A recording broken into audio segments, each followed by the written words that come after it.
But I wanted to show you the magic behind, so that you can see how this instrument works when you play the piano. So here, let's discover the inner workings of piano. Here you can see the big row of those little black things.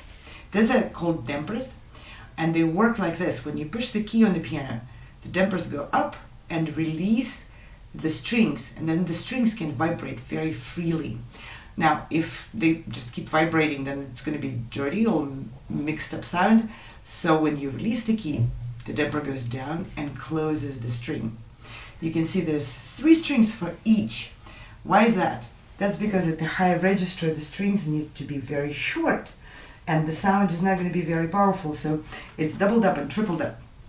And the bass here in the lower part of the piano, we have very long strings, and at the very end, very thick too.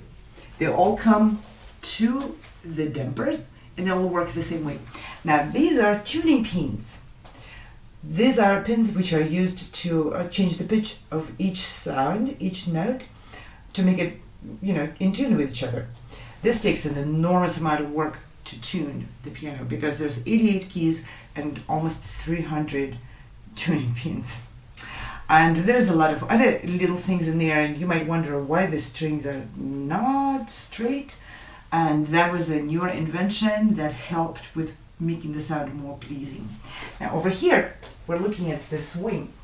This wing, the black wing of the piano, actually was one of the visual motivators for me to want to learn piano, because I just loved the look of it. It looked to me like some amazing bird flying and singing. So that is a soundboard, one of the two. When the sound comes out from the piano, it bounces against the board, gets amplified, just like a speaker.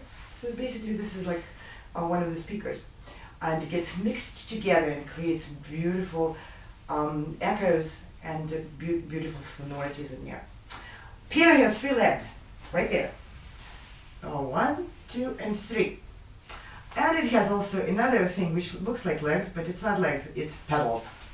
Pedals are a great friend of all pianists, because the pedals are allowing us to cheat. They allow us to sustain the sounds which we can't hold with the hand. See, the keyboard is so wide, it has 88 keys, and I can't possibly reach with my hand from the highest note to the lowest note, but I can reach with the pedal right there. There's 3 pedals, and I'm going to use the right one, which is called the sustained pedal. It sustains the sound. Here, this is the magic. I can play a note right there on the lower register and combine it with a higher one. And then combine it with all the sounds in the middle. Right there. And it all stays, and I'm not even touching anything. And the piano just keeps sounding.